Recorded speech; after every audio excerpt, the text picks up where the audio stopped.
नमस्ते। आपका अरविंद गणेश दामले चैनल में स्वागत है। मैं अरविंद दामले आपके सामने प्रस्तुत कर रहा हूँ मेरी ही कुछ रचनाएं। ये है इन रचनाओं का 763वां भाग। आपको ये रचनाएं पसंद आएँ तो मेरे अरविंद गणेश दामले चैनल को सब्सक्राइब करें, लाइक करें, शेयर करें और बेल आइकॉन दबाना ना भूलें। तो मेरी पहिली मराठी वाली रचना है, हल्ली आपण बघतो की स्वतःच्या मेंदूचा वापर करणं कमीच झालंय. मेंदू एक मोबाईलच्या ॲपचा प्रकार आहे हे सगळ्यांना पटवून द्यायची गरज आहे, मग त्याचा वापर वाढायची शक्यता आहे. हल्ली आपण बघतो की स्वतःच्या मेंदूचा वापर करणं कमीच झालंय.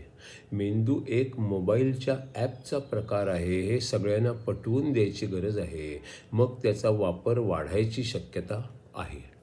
दुसरी जी रचना आहे ती अशी आहे, एक जण दुसऱ्याला म्हणाला, तुझा प्रॉब्लेम काय आहे ते मला माहीत आहे. तो प्रॉब्लेम असा आहे की तुला ठाऊकच नाही की तू स्वतःच एक प्रॉब्लेम आहे. एक जण दुसऱ्याला म्हणाला, तुझा प्रॉब्लेम काय आहे ते मला ठाऊक आहे. तो प्रॉब्लेम असा आहे की तुला ठाऊकच नाही की तूच एक प्रॉब्लेम आहे. तिसरी रचना आहे, मी अनेक वेळा बघतो नदीच्या पुलावर लिहिलेलं असतं, अमुक एक वजनापर्यंत न्यायला परवानगी आहे. आता हे वजन नक्की कसं ठरवतात हा मला प्रश्न पडला. वाटलं पूल बांधतात, त्यानंतर त्यावरून क्रमशः वाढत्या वजनाचे ट्रक नेतात. वजन वाढत गेले की केव्हा तरी तो पूल कोसळतो. ते वजन किती होतं ते बघतात आणि पुन्हा तसाच पूल बांधून त्याच्या थोड्या कमी वजनाला परवानगी देतात. मी अनेक वेळा बघतो नदीच्या पुलावरून लिहिलेले असते, अमुक एक वजनापर्यंत न्यायला परवानगी. आता हे वजन नक्की कसं ठरवतात हा मला प्रश्न पडला. वाटलं पूल बांधतात, त्यानंतर त्याच्यावरून क्रमशः वाढत्या वजनाचे ट्रक नेतात. वजन वाढत गेलं की केव्हा तरी तो पूल कोसळतो. ते किती वजन होतं ते बघतात आणि मग पुन्हा तसाच पूल बांधून त्याच्या थोड्या कमी वजनाला परवानगी देतात.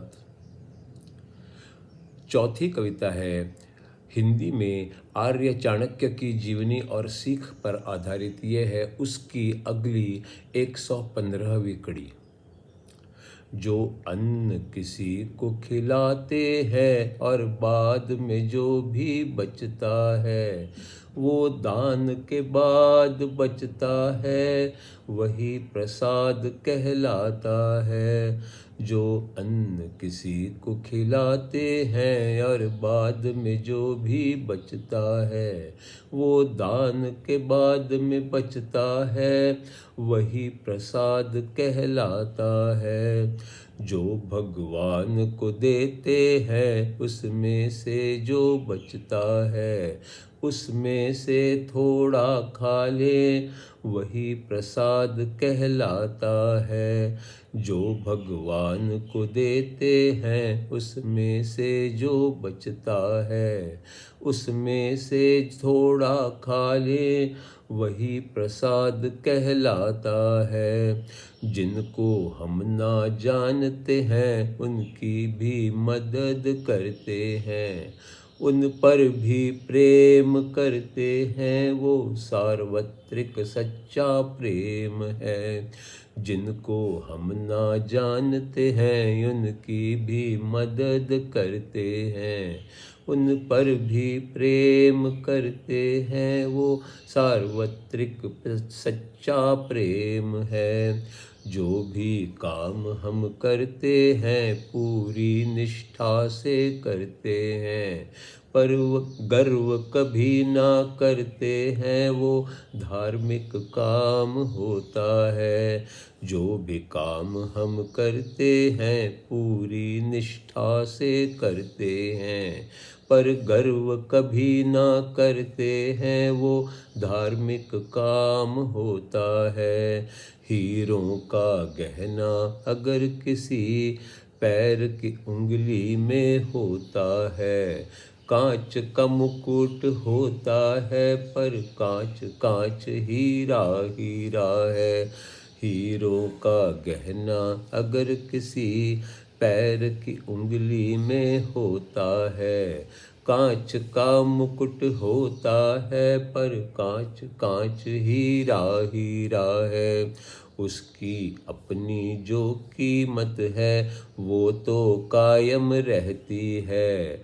पैर में हो या मस्तक पर कीमत उतनी ही रहती है। उसकी अपनी जो कीमत है वो तो कायम रहती है। पैर में हो या मस्तक पर कीमत उतनी ही रहती है। बेचने जाए तो हीरा हीरे के मोल बिकता है। कांच का मुकुट हो फिर भी वो कांच के मोल ही बिकता है। बेचने जाए तो हीरा हीरे के मोल बिकता है। कांच का मुकुट हो फिर भी वो कांच के मोल ही बिकता है। वेद तो बहुत विशाल है, ज्ञान का भंडार है। उनमें से सब कुछ पढ़ना भी संभव ना हो सकता है। वेद तो बहुत विशाल हैं, ज्ञान का भंडार है। उनमें से सब कुछ पढ़ना भी संभव ना हो सकता है। जिंदगी तो छोटी है, थोड़ा ही जानना संभव है। जो आवश्यक उतना ही ज्ञान हासिल करना भी मुश्किल है। जिंदगी तो छोटी है, थोड़ा ही जानना संभव है। जो आवश्यक उतना ही ज्ञान हासिल करना भी मुश्किल है। अपनी जिंदगी के लिए जो आवश्यक सीखना चाहिए। सबकी क्षमता सीमित है, सार ही लेना चाहिए। अपनी जिंदगी के लिए जो आवश्यक सीखना चाहिए। सबकी क्षमता सीमित है, सार ही लेना चाहिए।